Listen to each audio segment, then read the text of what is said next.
नमस्कार, राम राम मंडळी.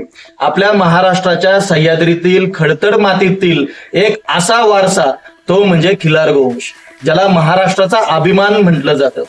ह्या खिलार गोवंशाची माहिती आजच्या व्हिडिओच्या माध्यमातून आपण जाणून घेणार आहे.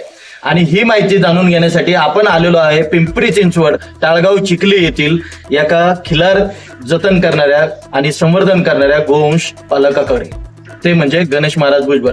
त्यांना मी विनंती करतो की आमच्या प्रेक्षक वर्गाला आपला परिचय द्यावा. जय श्रीराम. माझं नाव गणेश नारायण भुजबळ, राहणार ताळगाव चिखली, तालुका हवेली, जिल्हा पुणे. पिंपरी चिंचवड शहरामध्ये आपल्या ह्या जोडीकडं खूप प्रेमाने बघितलं जातं, आकर्षण म्हणून बघितलं जातं. तर यांचा परिचय आपल्या प्रेक्षक वर्गाला करून द्या. आता ही बैल मी 1 वर्षापूर्वी कर्नाटक या भागातून खरेदी केलेली आहे. एका शेतकऱ्याच्या घरून हा देवांशिवाय दोन्ही बैल एकाच हा देवा आणि तो शिवा असे दोन्ही एका शेतकऱ्याकडूनच खरेदी केलेली आहे. आपण खिलार गोवंश ही प्रेरणा आपल्याला कशी मिळाली? मुळात आमचे आई वडील शेतकरी. शेती करता करता पाहता मी त्याच्यात रमून गेलो, आवड निर्माण झाली.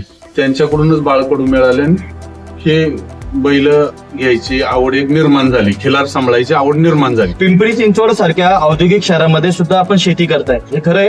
हो, 100% खरे. शेती करण्यासाठी तुम्ही स्पेसिफिक खिलार गोवंश का निवडला?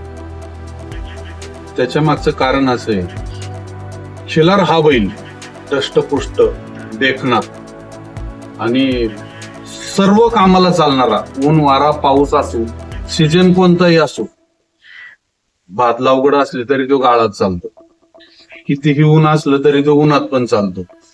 त्यामुळे त्याची निवड केलेली आहे. म्हणजे ह्या आपल्या खिलार गोवंशाला अष्टपैलू खेळाडू म्हणायला काय हरकत नाही? 100% म्हणून तर हा बैलगाडा शर्यतीतही चालतो, शेतीलाही चालतो, पालखीलाही चालतो. जिथं पाहिजे तिथं देखणं प्रदर्शन असतं, प्रदर्शन मध्ये पण 1 नंबरच असतो. काय म्हणजे अष्टपैलू खेळाडूचे जे गुणधर्म आहेत, तर सर्व गुणधर्म आपल्या ह्या देशी गोवंशाच्या जातीपैकी म्हणजे खिलार मध्ये हे आढळून आहे. तर माझी विनंती आहे, तुम्ही हा जो खिलार गोवंश आहे या निवडीचे किंवा खरेदी करताना काही निकष आहेत किंवा काही लक्षण आहेत ही पाहावीत. सर्वप्रथम त्याचे दात बघितले जातात. दात का बघतो तर त्याचं वय कळतं. मग दातामध्ये आदत किंवा बिन आदतीचं असं काही असतं? हो, 100%. ज्याला 2 दात आले तो दुसरा, 4 दात झालेला, 4 दात आलेला, 6 दात जुळलाय, 6 दात झाल्यानंतर एक 7वा दात येतो.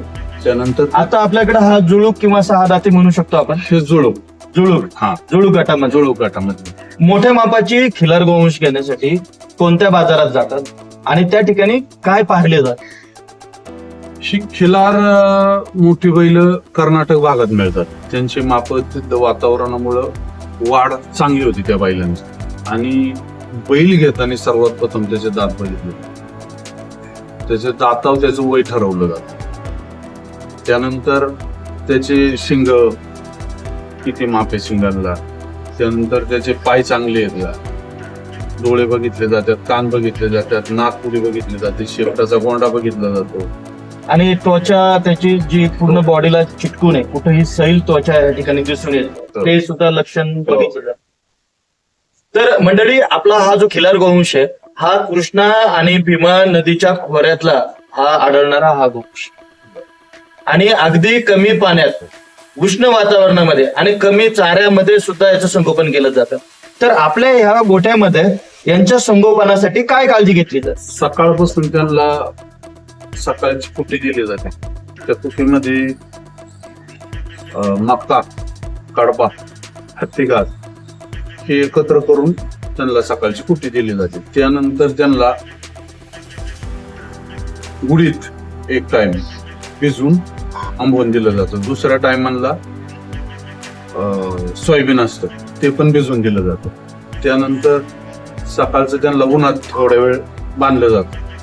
त्यानंतर दुपारी आतमध्ये मातीत घेतलं जातं, माती बसायचं. म्हणजे जागा बदल 4 बदल त्यांना आहेत रोजचे रोज, 4 जागा. म्हणजे त्यामुळे त्यांचं आजारी पडण्याचं किंवा ती गोठा साफ ठेवण्यासाठी बी तुम्हाला हो, वेळ भेटत स्वच्छ राहतं, वल्ल होत नाही. पावसाळ्याच्या दिवसात वल्ल होतंय तर मग 4 जागा ठेवतो. 4 वेळा त्यांना पाणी दाखवलं जातं, 3 वेळा त्यांना खाद्य दिलं जातं. आणि यांचा व्यायाम कसा केला जातो? व्यायाम म्हणजे बैलगाडी झोपली तर एक 8-10 किलोमीटर त्यांना लांब नेलं जातं चालायला. त्यानंतर शेतीत नेलं तर 1-2 तास कुळवाला अवताला हाणली जातात. म्हणजे आपण साधारणतः बघितलं शहरात जे गोपालन केलं जातं त्या ठिकाणी दिवसभर गायी गोठ्यात किंवा गोवंश गोठ्यात उभा केला जातो. तर त्या ठिकाणी यांना व्यायाम आवश्यकता आहे का? गरजेचं आहे. जागेवर बंधून ठेवली नाही पाहिजे त्यांना. व्यायाम जसं माणसाला वाटतं की आपला हातपाय हलवलं पाहिजे तसं त्यांना पण व्यायाम देणं लय गरजेचं आहे. खिलार गोवंशामध्ये काही प्रमुख जाती किंवा त्यांची निवड करताना अशा स्पेसिफिक जातींची हे केली जाते आता का? आपल्या भागात मला माझं वैयक्तिक सांगतो मी की मला तर कोसा किल्लार आवडतो. मी घेतानीच कोसा किल्लार बैल घेत असतो कायम. आणि तो सगळ्या शेती कामाला चालतो, पालखीला चालतो, ऊन वारा पाऊस किंवा उन्हाळा पावसाळा हिवाळा तिन्ही ऋतूमध्ये चालणारा बैल फक्त कोसा किल्लार. कोसा खिलाबरोबर काजळी खिलार किंवा मानदेशी खिलार, नकली, हरण्या, गाजरी असे काही जाती आहेत का? आहेत भरपूर जाती आहेत. मग त्यांच्या मूळ वैशिष्ट्यामुळे का रंगसंगतीमुळे? त्यांच्या एक भागामुळं आणि कलरमुळं. म्हणजे रंगसंगती आणि प्रांत, ज्या ज्या प्रांतामध्ये हा. थोडाफार तो बदल असू शकतो. हो. हा खिलार जो गोवंश हा पूर्णपणे पांढरा किंवा करडा रंगाचा त्याला काही पांढरा. झालं पूर्णपणे पांढरा असतो. तर तो कोशामधून हरण्यामधून पांढरा होत असतो. वयानुसार त्याचा कलर बदलत जात असतो. तुम्ही याच्याकडे कधी दूध म्हणून, दुधाची अपेक्षा म्हणून खिलार गोवंशाकडे पाहिलंय का? कसं आहे, आम्ही हे शेतकरी आणि प्रत्येकाला आशा असते की आपल्या लहान मुलाला थोडस दूध मिळावं. आणि खिलारचं दूध हे सगळ्यात एक नंबर आहे. ग्लास भर तरी दूध आपण गाईचं काढतोच, बाकी वासराला पिवतो. ह्या खिलार गोवंशाला शहरासारख्या ठिकाणी सांभाळताना तुम्हाला कोणत्या कोणत्या अडचणींना सामोरं जावं लागतं? का आपल्याला काही अडचणच नाही?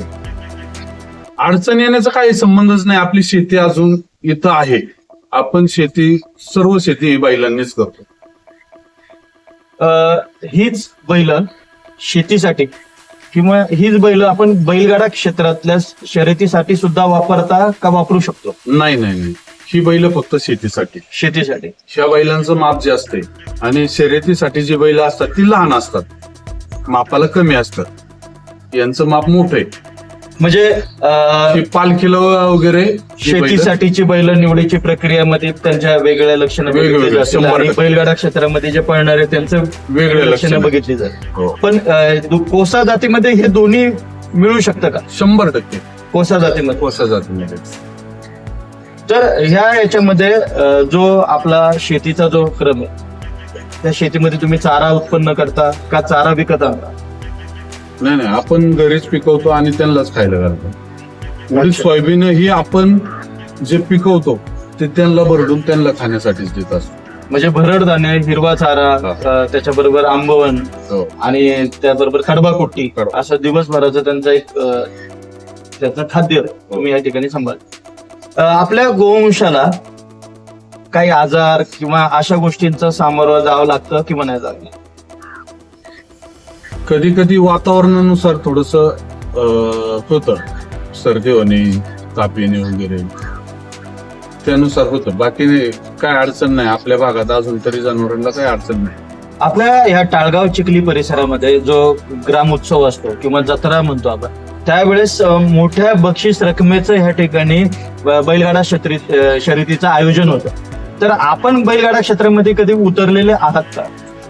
हो, आपल्याकडं लहानपणापासून आम्हाला ती आवड आहे आणि एक वासरू आपण सांभाळलेले शर्यतीसाठी. त्यानंतर आपण ज्या वेळेस बंदी होती आमदार महेशदादा लांडगे आणि अखिल भारतीय बैलगाडा संघटना यांच्या माध्यमातून आंदोलनही केली आहेत. मला वाटतं तुम्ही मुंबईला सुद्धा ही बैलजोडी घेऊन तुम्ही त्या आंदोलनासाठी गेले होते. हो, त्यावेळेस आपण आमदार महेशदादा लांडगे यांच्या माध्यमातून आणि अखिल भारतीय बैलगाडा संघटना यांच्या माध्यमातून मुंबईला मंत्रालयात बैलही घेऊन गेलो होतो आंदोलनासाठी. त्यानंतर चाकणचं हे आंदोलन आपण बैल घेऊनच गेलो आणि केलं होतं. प्रेक्षक वर्गाला मला आवर्जून सांगावं लागेल की बैलगाडा क्षेत्रामध्ये खूप मोठा संघर्ष करून आज आपल्याला बैलगाडा शर्यत चालू झाल्याचं चित्र दिसून येतं. आणि त्यामध्ये त्या आंदोलनामध्ये आज देवा आणि शिवा आणि आपले गणेश महाराज भुजबळ यांचंही खूप मोठं मोलाचं योगदान त्या ठिकाणी दिसून येतं.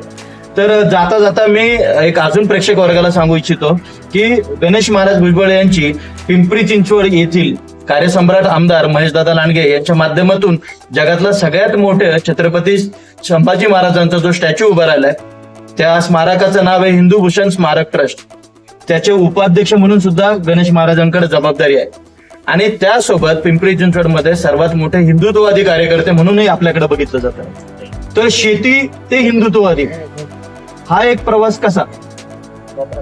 शेती करता करता आपल्याला एक हिंदुत्वाचं कामाची थोडी थोडी आवड लागत गेली आणि त्या काम करत गेलो. हे बैल सांभाळलो आपल्याला एक हिंदुत्वाची आवड लागत गेली. त्याच्यामध्ये गायी कापले गेले ते पाहतोय, दिसतंय, ते मनाला कुठंतरी खटकलं. मग आपण गाय सांभाळतोय, तिचं दूध पितोय, मग हे कापतात का? तर मग ते आवडलं नाही. मग गोरक्षण करत गेलो, धर्मकार्य करत गेलो. करता करता एक आवड निर्माण झाली. मग दादानी मला माझं काम बघितलं आणि मला त्या पदावर एक संधी दिली आणि मी ते आता उपाध्यक्ष म्हणून त्या ठिकाणी काम पाहत आहे. एक शहरामधील असा एक गोपालक की ज्यांचा संस्कृतीमध्ये पिढ्यानपिढ्या जे वारसा पुढे आलाय तो वारसा आजही या प्रगतिशील शहरामध्ये पुढे नेण्याचं जे धडाडीचं जे काम म्हणतो ते गणेश महाराजांच्या माध्यमातून चालू आहे. गोपालक ते गोरक्षक आणि गोरक्षक ते हिंदुत्ववादी कार्यकर्ते म्हणून असा त्यांचा पिंपरी चिंचवडमध्ये ओळख आणि एक ठसा उमटलेला आहे. त्यांच्या या कार्याला आणि या गोसेवेच्या व्रताला आपल्या गोसेवा समिती महाराष्ट्र राज्याच्या वतीने या ठिकाणी त्यांना खूप खूप शुभेच्छा देतो. आणि भविष्यामध्ये आपल्या माध्यमातून असंच गोपालन किंवा गोरक्षकांच्या पाठीमागे आपण खंबीरपणे उभा राहणार अशी अपेक्षा ठेवतो. धन्यवाद.